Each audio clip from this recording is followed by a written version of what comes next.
talk as part of the Artemis Roads 3 National Student Challenge. So you guys hopefully have been working on the challenge for a few months now. So hopefully you've learned a lot about the challenges of sending humans to the surface of the moon, and we're going to learn a little bit more about that today. So we're joined by Dr. Caitlin Ahrens, and she's in the Geophysics and Geochemistry Lab at NASA's Goddard Space Flight Center, which is in Greenbelt, Maryland. And there's a lot of NASA employees there. It's a great place to work. Caitlin is originally from West Virginia, and she has an undergraduate degree in physics and astrophysics and geology. And she has her PhD in planetary science. So she's well trained for the job, and she has worked on lots of different projects, looking at a lot of different planets and icy moons in the solar system. But today she's going to talk about her work about thinking about moon exploration and how NASA is preparing to send humans back to the surface of the moon to do science. So I will pass it off to Caitlin. Everybody welcome her and thank her for joining us. Go ahead and get started, Caitlin. All right, thank you so much for having me. So, hello everybody. So a little bit about planetary science. We are very what's called multidisciplinary. So there's no just like one path to be where my career is and what a lot of my friends are at NASA. You can have all sorts of different backgrounds. You can do all sorts of different science and still do planetary science. So if you're really interested in, say, weather, you can learn about the weather on other planets as well. I myself, I love rocks. I love looking at big kinds of geology like volcanoes and glaciers, valleys and channel systems all over the place. And there's volcanoes on other planets as well. And so using Earth as a sort of template, as a sort of cookbook in a sense, and go like, oh, how does this work on Earth? And then how does this apply to other planets? So most of my background deals with ice. I like to deal with very cold places, the different kinds of physics and chemistry and geology of ice. So I was hired on to look at ice on the moon. And that's a really big science objective that we want to have for upcoming missions and certainly for Artemis as well. So I not only am a geologist through Artemis and looking at all the cool moon geology and what can we possibly see with current missions. We have an orbiter going around the moon right now, but also kind of preparing our astronauts then for how do we explore the moon safely as well. So I'll get into some of the safety aspects and how we're training our astronauts as well. So we're going to dive right in, and hopefully that is sharing okay now. Looks good. Great, excellent. All right, so yes, we are heading back to the moon. Isn't it exciting? So Artemis coming up is very much building upon what we are learning about the moon. If you were to see the near side of the moon, so the moon is always facing us. Always. It doesn't spin around or anything. It's just always just staring, just staring right at us. So we call this tidal lock. It's just always facing the same side. So on the left side here is the face that's always facing us. And then on the right side there is called the far side of the moon. There's no dark side of the moon. It's just the far side of the moon. So you can already tell that there's geologic difference between the two different sides of the moon. So there's different geology, there's different chemistry, there's all sorts of different patches of dark and light happening here.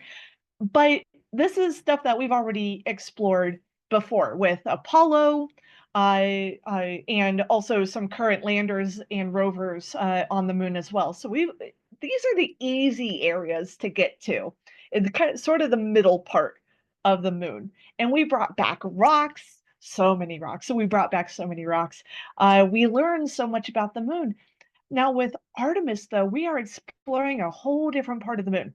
We're exploring the South Pole of the moon. So getting there is going to get interesting. It's going to get a little tricky because we're not used to it. But the geology is also a little different here as well. So you still got some pretty big craters happening here, but the temperatures here and the conditions here are way trickier, way more difficult, that our astronauts are going to have to endure.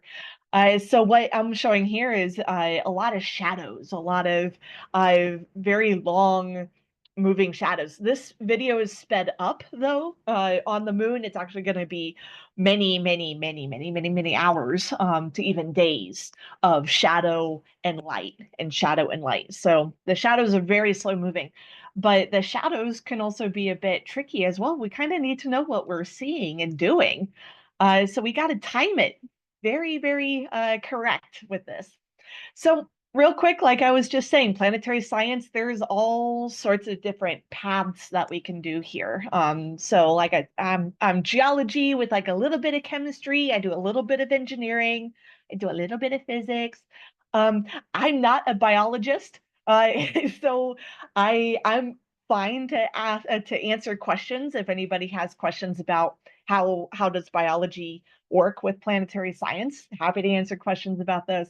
But engineering, we need to know how to build the tools for the astronauts. We also need to make sure that our tools are going to work on the moon as well.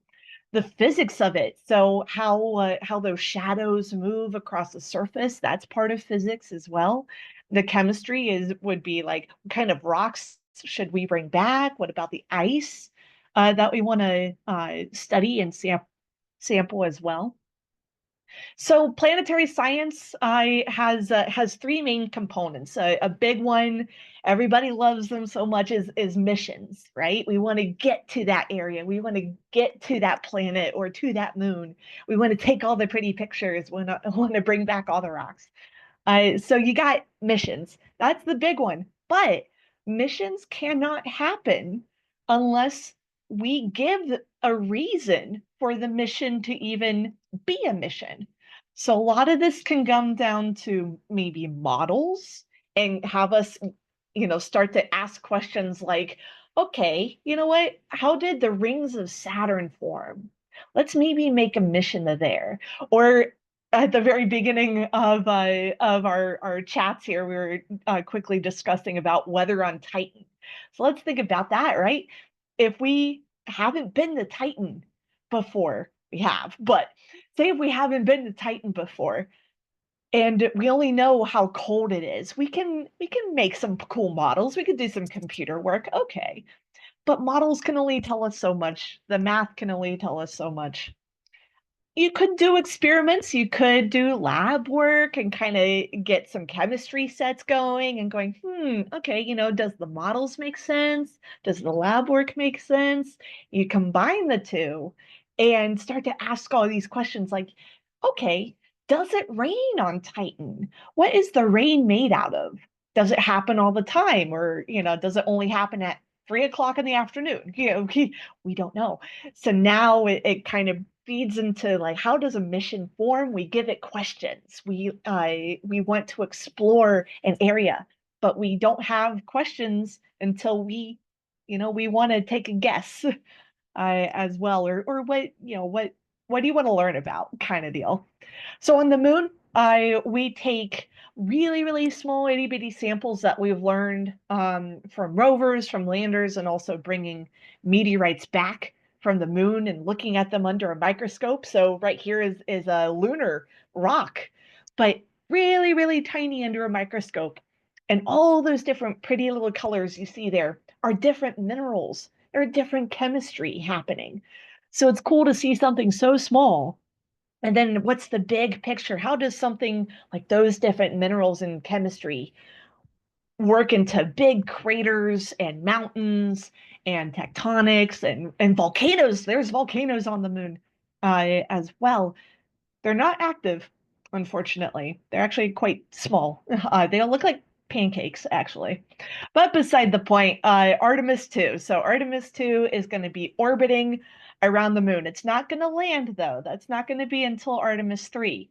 So why do we even need Artemis 2? Well, good question there, is because we want to be prepared. We want to make sure that we know where to land.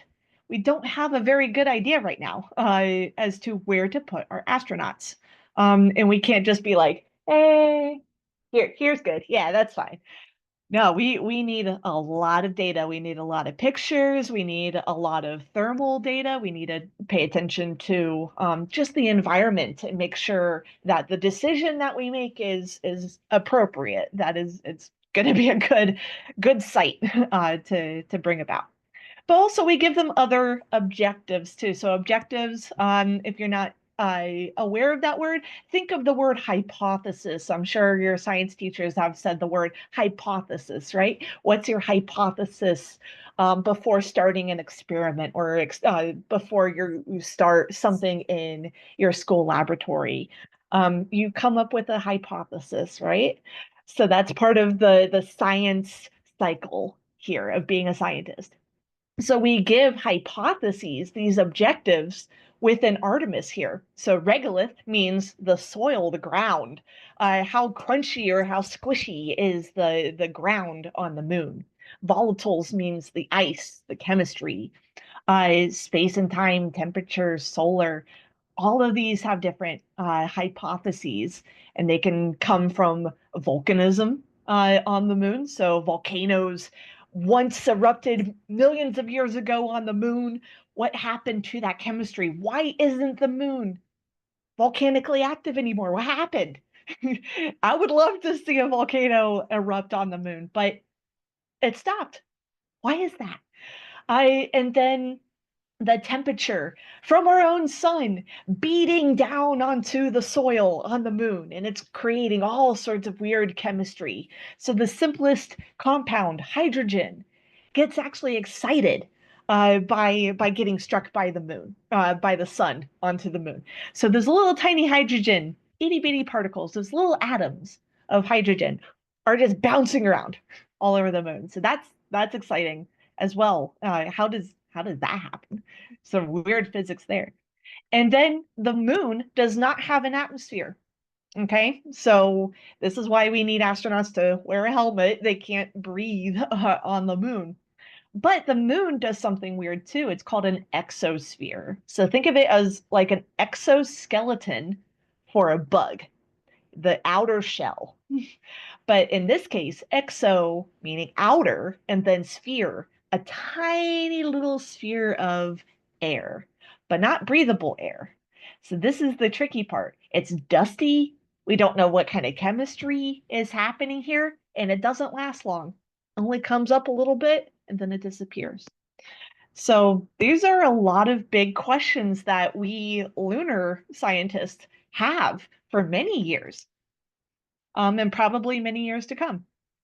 So going back to the hypotheses for Artemis too, as we're orbiting around the moon and coming back, but as we're orbiting the moon, these are sort of the main questions we got to ask ourselves is where on the South Pole are we going? So we got to plan it out.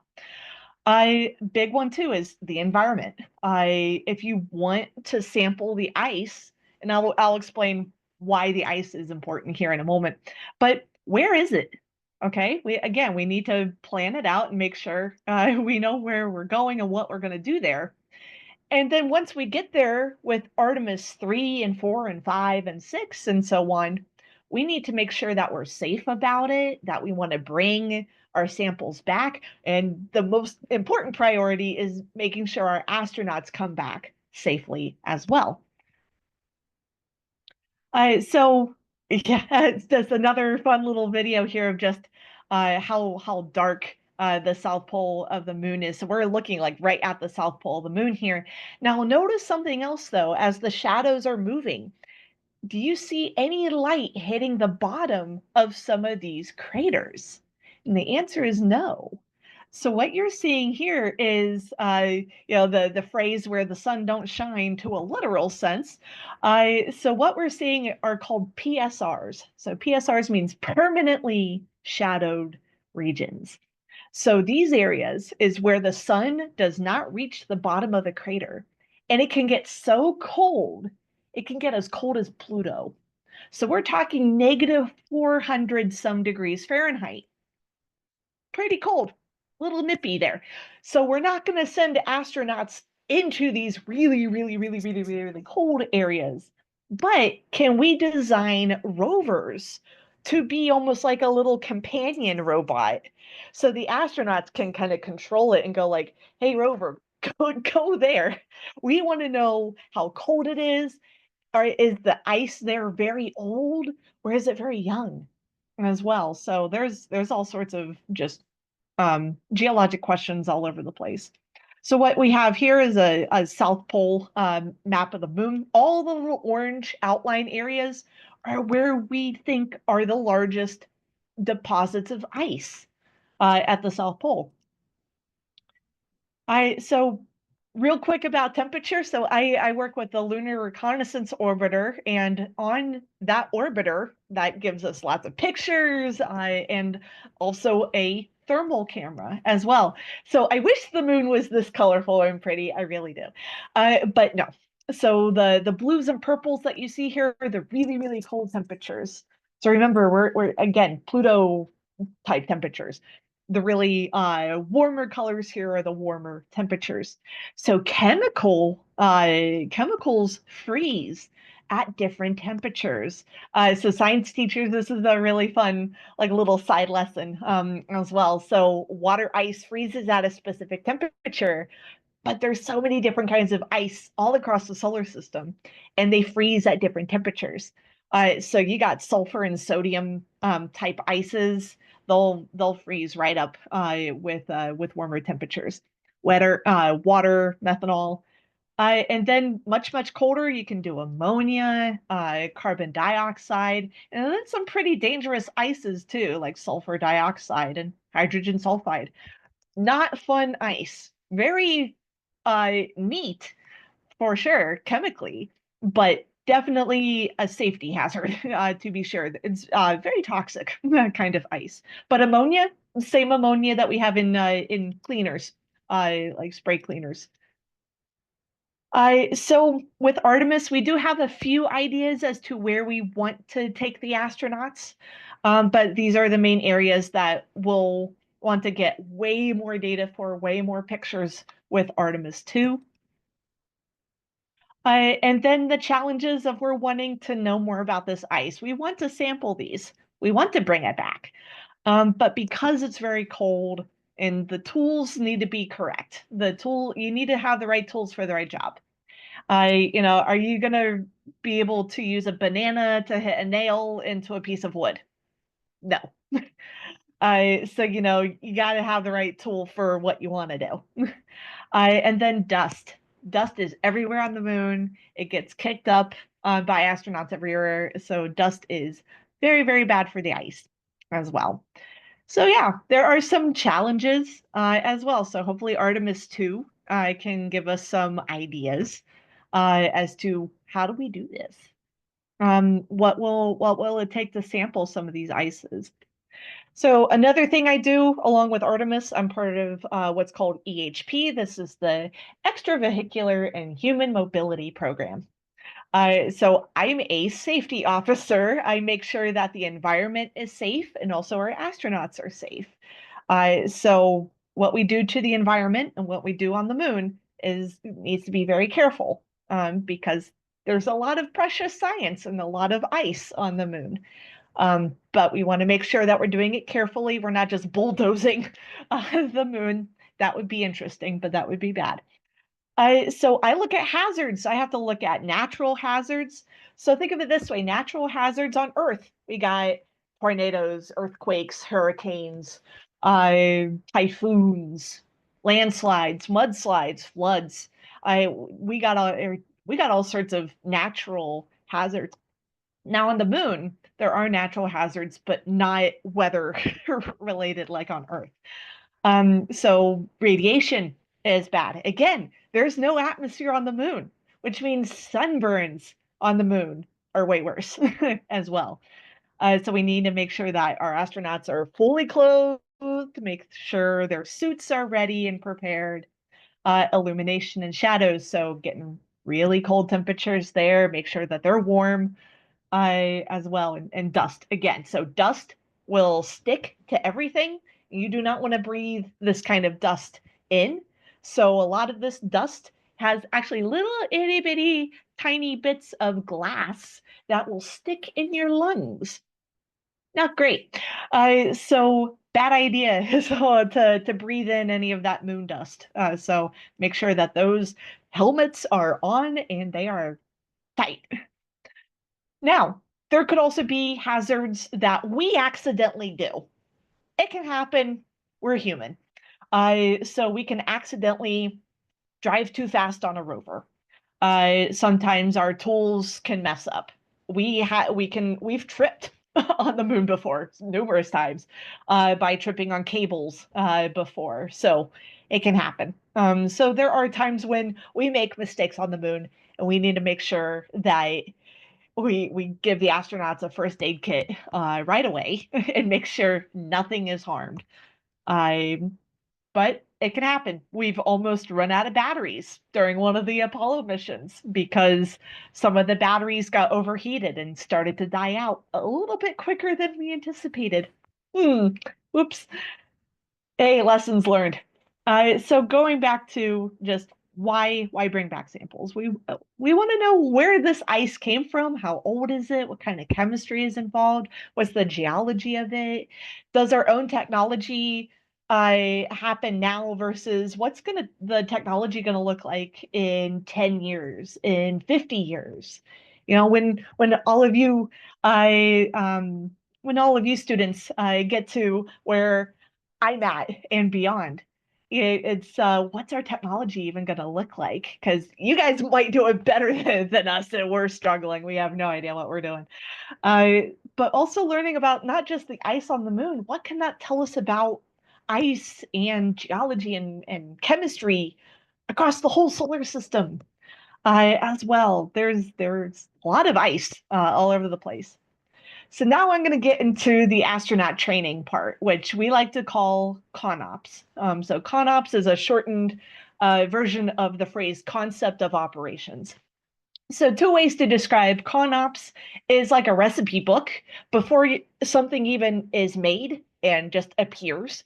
You got to follow certain steps, certain recipes, maybe so much flour to sugar or flour, sugar, water. How many eggs do you need? If you have too many eggs, what's going to happen, right? So following some sort of recipe, following some sort of rules to make our hypothesis, right? So it's almost like a recipe book that we are preparing for the astronauts. And then as we are preparing it, this is where Legos come in. So we play with tools, we play with computer models, we play with rovers, we build rovers, and we test it, right? We play with it, we test it, we make sure that we know what we're doing. So that way we can write it down in our recipe book, essentially, and then we can officially hand it to the astronauts and go, okay, follow these instructions and nothing should go poorly for you. So this is what CONOPS are. So CONOPS can be very fun and very tricky.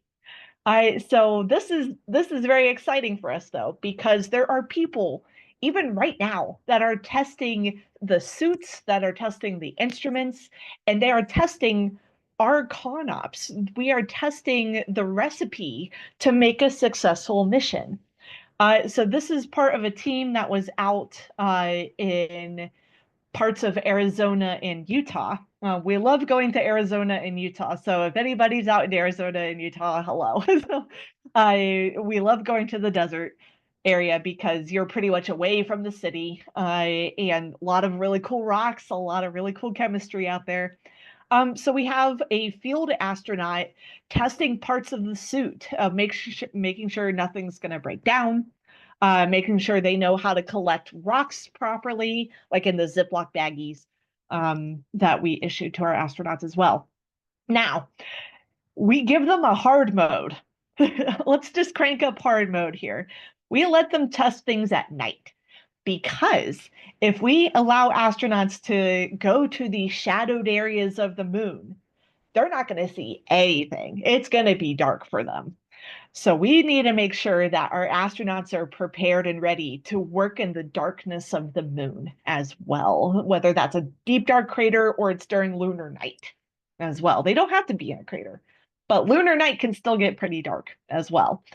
So, can they operate rovers? Can they take rock samples? Can they limit the use of their flashlights as well? And we can't give them any answers as well. Most of us are either in a completely separate building and we talk by walkie-talkies, which is pretty much how we have to do it with astronauts as well. So we try to make this as realistic as possible, even though they are in on Earth and there's shrubs there, there's bugs, but it's as close to a real life simulation as possible. There are some other areas. So this one, we have one in Hawaii and one in Canada doing something like this. So these are just what's called HABs or habitats. In this case, this is the Deep Space Habitat, sponsored out of Houston. So this allows people to go into this habitat for days to weeks and run experiments, but be isolated from people, because this is something important for astronauts too, is they are isolated. It's not like you get to the moon and you're like, I'm bored, I want to go home and I want to eat ice cream. Well, don't we all? But once you're at the moon, you are at the moon for a few days and then you can come back. It's fine. So this allows us to test not only astronaut activity, but make sure that they're aware of their surroundings, make sure that they're aware of their environment, and make sure they're okay to be isolated in the middle of nowhere for a few days to a few weeks as well.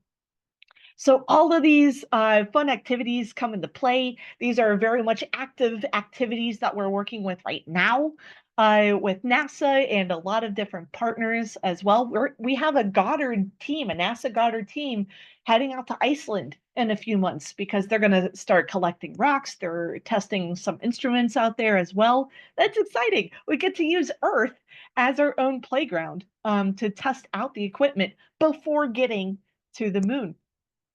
And we do this for Mars as well. So that's me. I was also in Utah. This is about a year and a bit ago.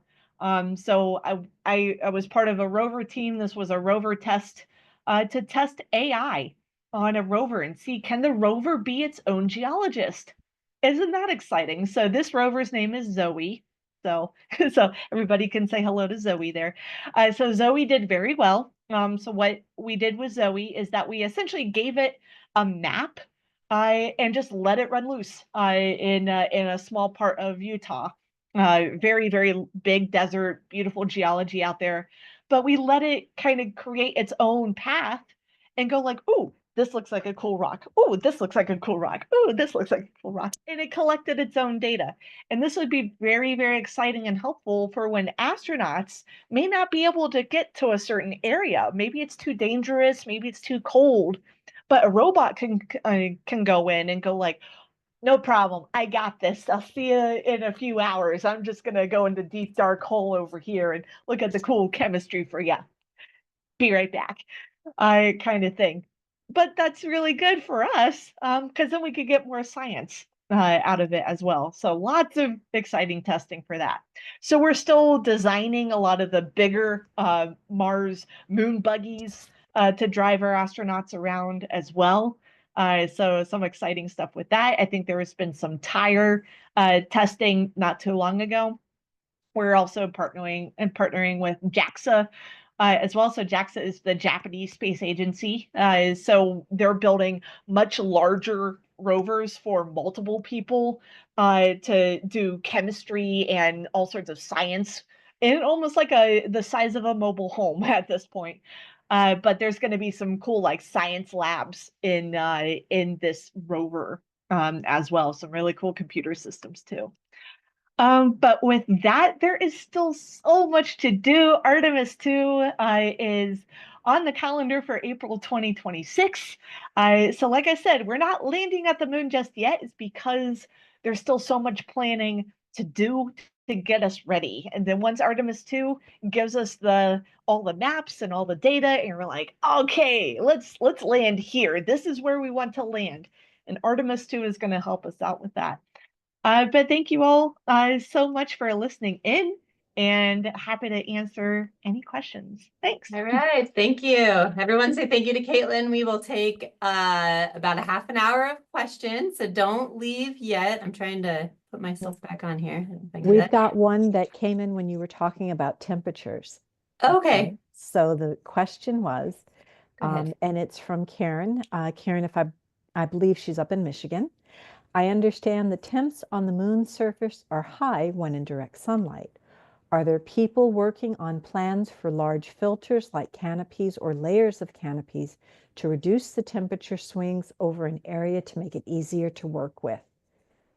That is an excellent question. So a little bit of yes.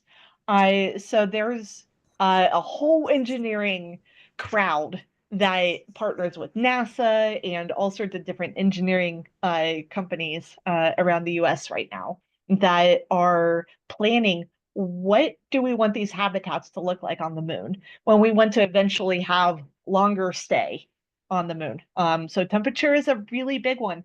The issue we have, though, is because of those temperature swings, it affects materials differently. So those listening in, it's almost like, what's the temperature variation between my paper block of sticky notes versus my shiny rock, right? The temperature of these two different materials would be different. So how heat interacts with paper versus rock, very, very different. So canopies, absolutely. But what would they be made out of? Do they need to be angled a certain way? I making sure that the dust on the moon is not going to pile onto the top of the tent because that could happen. So there's still a lot of like, okay, what if we did it this way? What if we did it that way? Great question, though. There are some fantastic engineering groups out there that are absolutely asking these questions. That's a great question. Maybe some of your students, Karen, can work out some of the details of that canopy. Okay, so I just want to let you guys know, if you want, you can also unmute yourself and ask a question. So if you want to do that, just go ahead and raise your hand, or if you want, you can put something in the chat and I'll call on you. So if you have a question and want to raise your hand, feel free. I see one physical hand up, so we'll go and do a live question. Easton, I see you. So if you want to unmute yourself and ask a question, go ahead. So when you said the temperatures are different on the moon and Earth, is it possible to change the suits so they can possibly change the temperature inside the suits and so the astronauts can survive in those cold areas? That's an excellent question. So that's a possibility. Thankfully, a lot of the layers are not too heavy that they're going to get warm. The moon, because of the moon lower gravity, astronauts actually don't sweat that hard either, thankfully. Because let's be real, sweating is gross, right? You're working for hours on end in the heat of the moon kind of deal. They're actually not going to be that bad with sweating. So as an astronaut, even on the International Space Station, they don't sweat. Uh, because there's no gravity. I so as far as different layers of the suit, absolutely. So they could actually stay pretty warm, pretty cool. Whether we allow them to switch uh suits is a possibility. It's just the issue we're running into is again that dust, that pesky, pesky lunar dust. That lunar dust we learned from the Apollo astronauts is that dust being so sharp and you don't want to breathe it in, that dust could also rip through gloves and where the elbow joints are because you have a collection of dust here and you're doing stuff right, you're working out, you're picking up rocks and everything, that any little tiny bits of dust are rubbing into the elbows and the palms of the gloves. So that's an issue. We need stronger spacesuits. Very cool. Good question, Easton. Okay, I'm going to do one from the chat here. This is Landon from Lind at Ritzville Middle School. And he wants to know, how is the glass in moon dust? So how does the glass get in there? That's a great question. That's an excellent question. So we didn't know anything about moon glass until the very last Apollo mission. So Apollo 17. It was the only Apollo mission that had the only geologist of all the astronauts that went to the moon. He was the only trained geologist. And he found this really weird stuff on the moon and confused everybody. Beautiful pictures that came back, and he's like, "It's orange. Why is there a bright orange patch on the moon? What is happening here?" And um, people back in Houston are like, "Bring some of that back. That sounds great. Like something orange. Like what are you seeing up there? Bring it back." And so he puts it in a baggie, gets all excited. He brings it back. They open up the container. It's not orange. It's brown. What? Okay. Wait a moment. I promise you guys it was orange. What happened here? So what happened here is because the glass on the moon, when there's no atmosphere and under natural sunlight, it appeared orange. But under fluorescent laboratory lights or very just normal lights that you have in like your bedroom or something or in a classroom, it looks brown. So this is how we know that it was glass. Now, where did it come from? Most glass, like on Earth, comes from those volcanoes. So the moon, like I had said, had many, many volcanoes. It was very volcanically active, just spewing stuff all over the place. And when it spews out all this stuff and it crystallizes, all of that crystallized rock is now tiny bits of glass. And we see this on Earth, all over the volcanoes of Hawaii, very, very dark black glass everywhere. So we also have a little bit of volcanic glass up in Wyoming as well, when there used to be a big volcano. It's not there anymore. But this is why we go to some of these volcanoes on Earth and learn about like how did that turn into glass? And then can we make the same hypothesis for the moon? So that was a fun story about the mystery of the orange moon Yeah, glass, in a sense though. But we're learning about some cool glass here on Earth as well. very cool. A good reason to send a true scientist to the moon and to send more. They do. Yeah, We do give our astronauts like science training though, so we do give them a nice rundown yeah, of geology 101, like identify a rock. yeah, Turns out it's harder than you think. yeah. If you see a different rock on the moon, pick it up. Okay, so we've got 3 questions from Michaela. They're in the chat, but I will ask them maybe one at a time here. Let's see. Let me see how related they are. Oh, they're kind of related. I think you can do them all at once. So, why can't people go into the craters? And then why can robots go into the craters? And then when did you take the videos of the shadows? So why do we not Yeah. send people into those craters? The idea for now is because we don't know how dangerous it is right now. Until we know more about the environment, this is why we send rovers. So rovers are okay in the dark. We do this on Mars as well. So the metal, the electronics, we built it to be okay in very, very cold temperatures. But for astronauts, right off the bat, we don't know that yet. We don't know if their suits are going to be okay. We don't know if their oxygen tanks are going to be okay as well. We don't know really how deep and cold some of these places can be. And say if you have an astronaut trip and they can't get up and it's dark, what's going to happen? So it's a learning process from there. Now, is there going to be a time in the future that we can send astronauts in there with like fancy flashlights and everything? Yeah, absolutely. But for now, for first look, make the robots go in because if something happens to them, there's plenty more astronauts, not so much. So it's more of a safety issue right now. And as far as images go, for shadows on the moon, we've been taking shadow pictures since 2009. So we have several hundreds of hours of shadows on the moon and how shadows move across the moon as well. So we have quite a few of those. They're very fun to Google. There's some YouTube videos out there as well, about our Lunar Reconnaissance Orbiter, LRO, for that. So yeah, it's been fun. Great. I see. Let's see. I'm looking at the cameras. Does anyone, I see Easton. Let's see if someone else has a question first. Does anyone else that has their camera on want to ask a live question? Easton, I'm going to come back to you in 1 second. I see you, but we'll ask one more from the chat just so we go in order here. So, Eliora, I don't know. Eliora, I like how it actually has like the phonetic spelling in there. Thank you. From Oregon. Would like to know, can you figure out a way to have the suits eject the glassy stuff like opposite magnet? So maybe some kind of glass repelling material on the suits?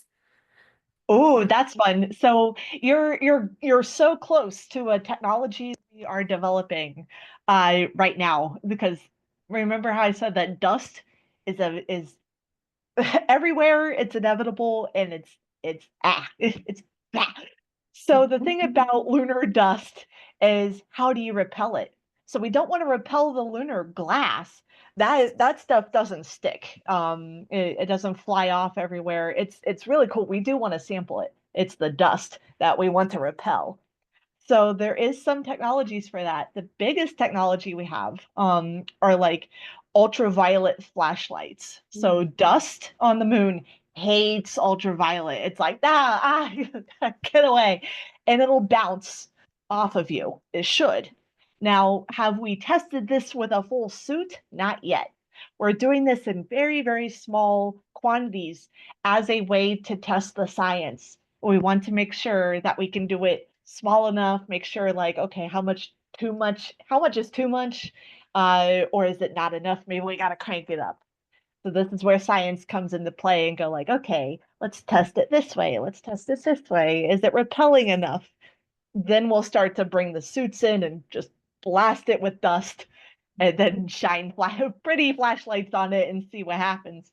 So yes, there are some technologies coming about. We also want to do this for the rovers as well, because if the rovers get buried in dust, that's not going to help anybody either.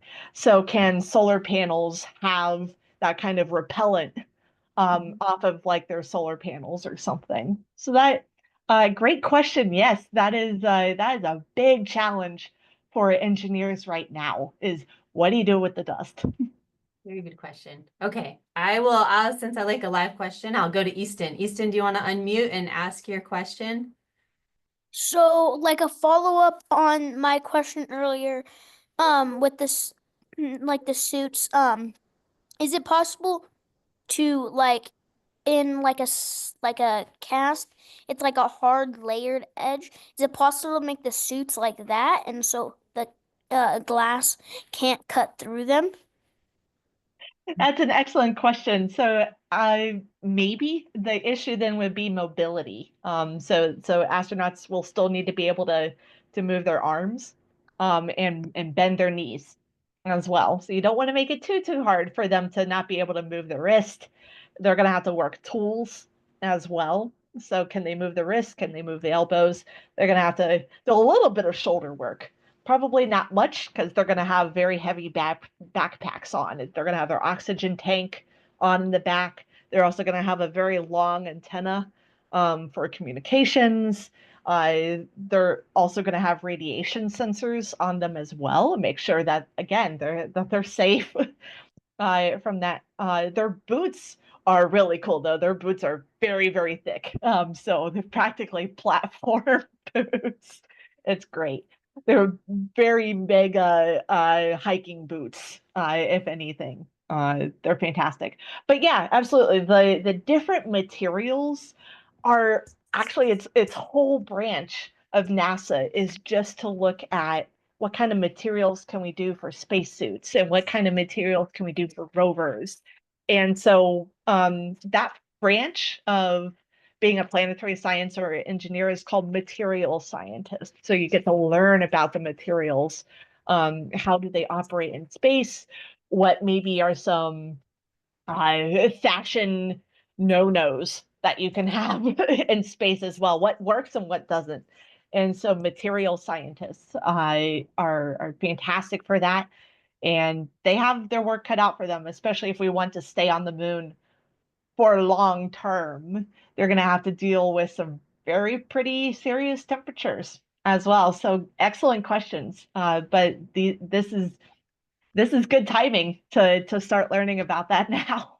Yeah. And if you like comic books and science fiction and all that, you can see real inspiration, right? Because like artists and things like that, they have to think like, what would people wear on the moon? And then I mean, when NASA creates it, you're like, oh, that kind of looks like from that movie. no, best example ever. If you've seen the movie The Incredibles, Edna Mode, the really short one, but like the fashion designer, she has to be aware of every single superhero capabilities, their movement, their superpower. Her superpower then is to not only come up with oh, the costume looks cool, but it has to work for that specific superhero, right? So like Elastigirl needs to stretch really, really far. Her costume is not going to do anything for Mr. Incredible because that's not his superpower. That's not his purpose. So astronauts and rovers, the very same thing. If we need them to do a certain function at a certain condition, certain environment, certain temperatures, we need to realize like, oh, what kind of movement are they going to need to do? How long and distance are they going to need to do on the moon in days and weeks, hopefully months. So that's going to take a while. But yeah, Edna mode is probably the best analogy of like, okay, figure out how do we design this to allow us to do the science and the engineering and do it safely. Yeah, that's great. Okay, thank you. Mm-hmm. Thanks, Easton. Okay, I'm gonna ask another question here from the chat. Lord says asked, let's see, can the dust be harnessed to create energy for rovers and spacecraft? Another good question. Can you get energy from the dust? Well, you know what? That's interesting that you asked that. Is possibly right now is it can drain energy from rovers right now. So it's kind of working against us. Now, is there a way to harness that energy? Maybe, because the dust on the moon, I'm sure everybody's done this with like a balloon, right? You rub a balloon against the hair and it gets all staticky, right? Or you rub against a carpet or something, you like to shock your sibling, right? I'm sure we've all done that. The dust on the moon is also creating little bits of sparkly charge all over the surface too. So can we harness that? We don't know. Is it bad for rovers? Yes, because if you put too much of that sparkly, staticky dust and you put it on top of the rover too much, it can actually cause a shock to the rover, and then it could also overheat the batteries as well. We actually had that happen with one of the Apollo missions as well. One of their batteries was starting to get overheated because there was just so much dust. Now you might be wondering, like, just rub it off. How easy is it to do this? So we tried this. We tried this with Apollo 15 and 16. We actually gave them a brush, very, very big brush. And we let them do that to their suits. It did nothing because that dust will just move from one part of the sleeve to the other. It never stuck to the brush. And there's no wind on the moon to you can't do on the moon. You can't do this on the moon either. It'll just stick. It'll just a very sticky dust in that regard. So can we harness the energy of the dust? This is something that a few labs around the US are looking into, but more on the safety aspect, make sure it's not going to shock a rover to do anything bad. That would be bad. But can we use it as a helpful resource? That's a great question. And I maybe that's an excellent question and something to explore for sure. That is a good question. Okay, I'm gonna do one more here from the chat. This is Ginkgo, and it's a good because it's related to the challenge. Since there are lava tunnels on the moon, does that mean there's lava in the core of the moon? Oh, excellent question. So, the fun part too is that there's lava tubes on Earth. So we like to go to lava tubes on Earth, test instruments in there to then get us ready for the moon as well. So there's some teams here at NASA Goddard also looking at tubes and how they form and what kind of chemistry is in there. It's really cool. They also get to play with Oculus Rifts as well. I'm so jealous of my coworkers that they get to play with 3D simulations and they make 3D models of a lava tube. So jealous. So in that case, yes, lava tubes, how do they form on the moon? So there's not much lava there anymore. It all solidified. So how you need lava is the moon used to have a mantle. So if you've learned about the layers of the earth, you have a core, something very solid iron. Then you got a mantle where all of your hot, slushy lava kind of material is, and then you got your crust. So the moon, we don't know what the core of the moon would have been like. We don't know that yet.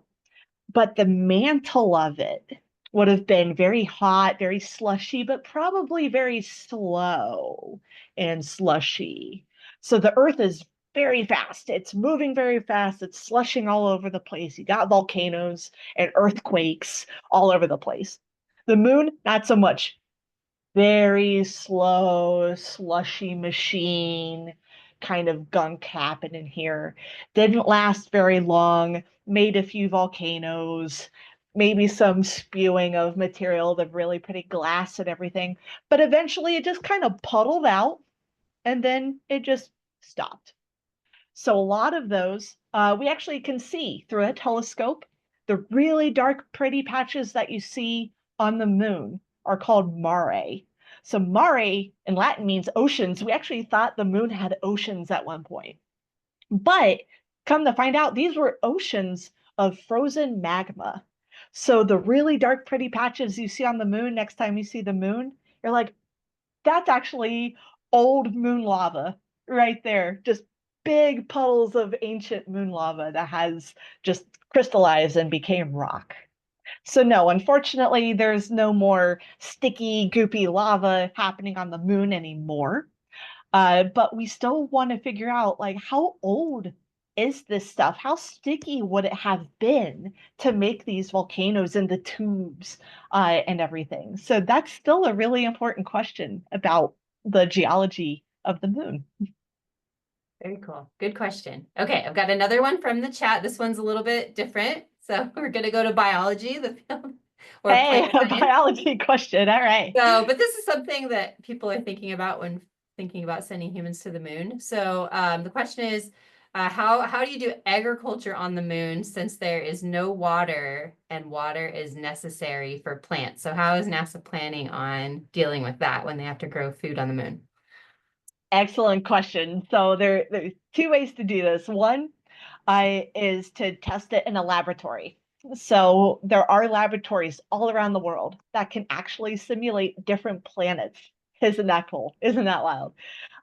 So in these laboratories, you can simulate the moon. Hardly any air, hardly any gravity.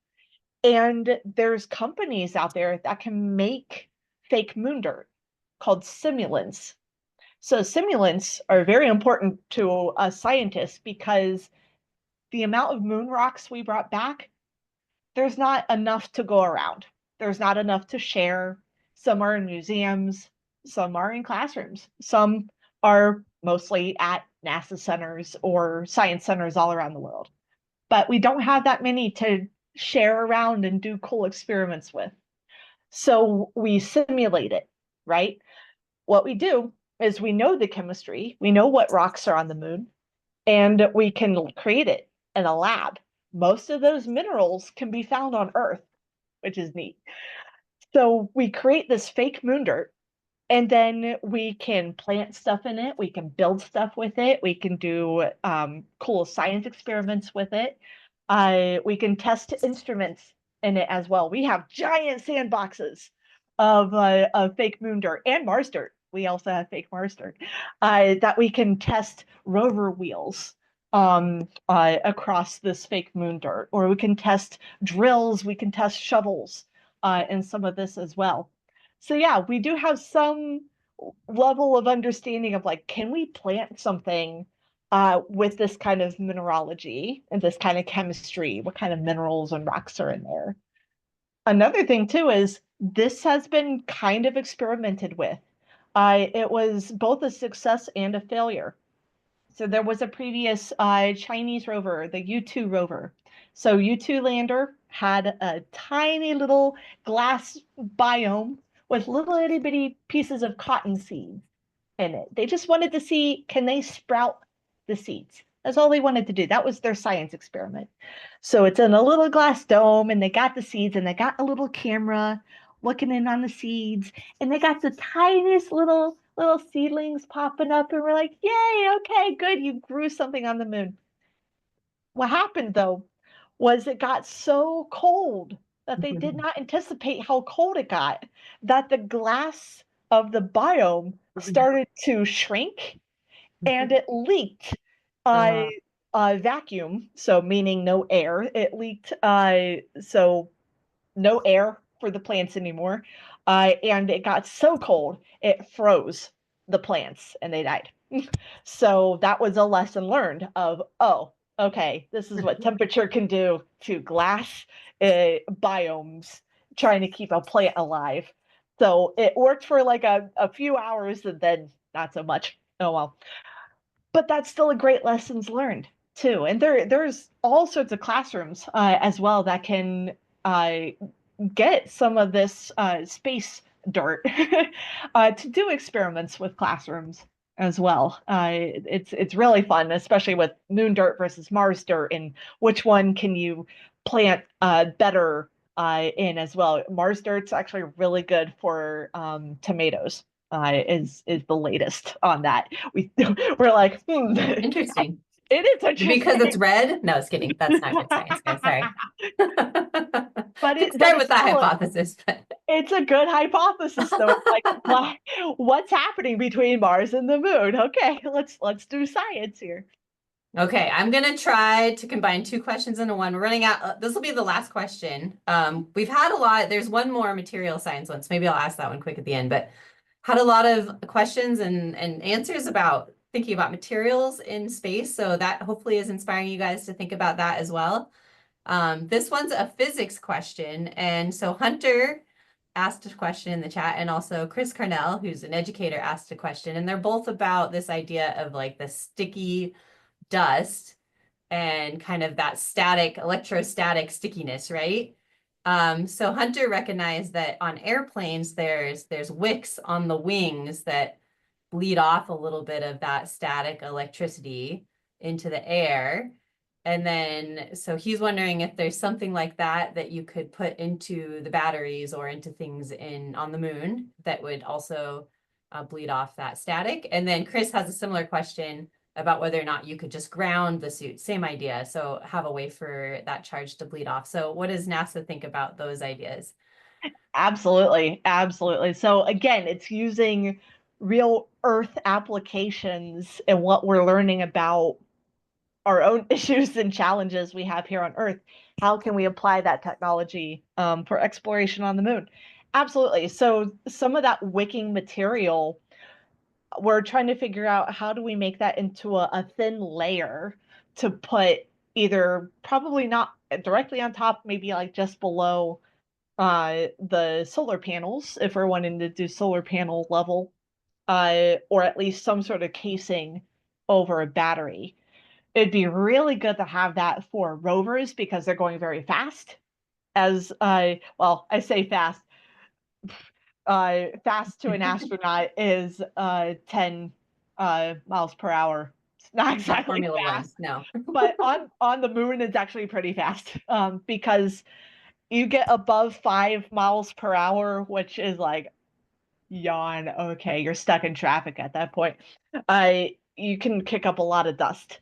That's how fluffy a lot of this dust can be. So can some of that be on like the back of the rover? Absolutely. It may end up being a piece of the technology. As far as, yeah, just what kind of technology do we want to have for dust? It's a rapidly growing problem, and it's a rapidly growing, exciting challenge for technology right now. Absolutely. So NASA and a lot of international partners are very much honed in on like, oh, dust is a problem. We should probably figure this out very soon. So yeah, absolutely. Just keep asking those kinds of questions because yeah, there's all sorts of stuff that could go wrong, and there's a lot of stuff that could go right. Very cool. Good questions, guys. And yeah, these are ideas that you can think about in your classrooms and think about ways to investigate them as well, especially if you've got special knowledge about aircrafts and things like that. But it is time to end the talk. We went a little bit over, so I want to thank everybody for joining and for all of your good questions. And of course, I want to thank Caitlin for joining us again and her excellent talk and her excellent questions and just a lot of fun. So please, everybody, take a minute to thank Caitlin before you sign off. And thanks, everybody, for joining, and have a good rest of your day. Bye, everybody. Thank you. Doing Keep working hard on the challenge. We look forward to seeing your final results. Bye, guys. Thank you. Thank you. Bye, Mama. Bye, everybody. All right.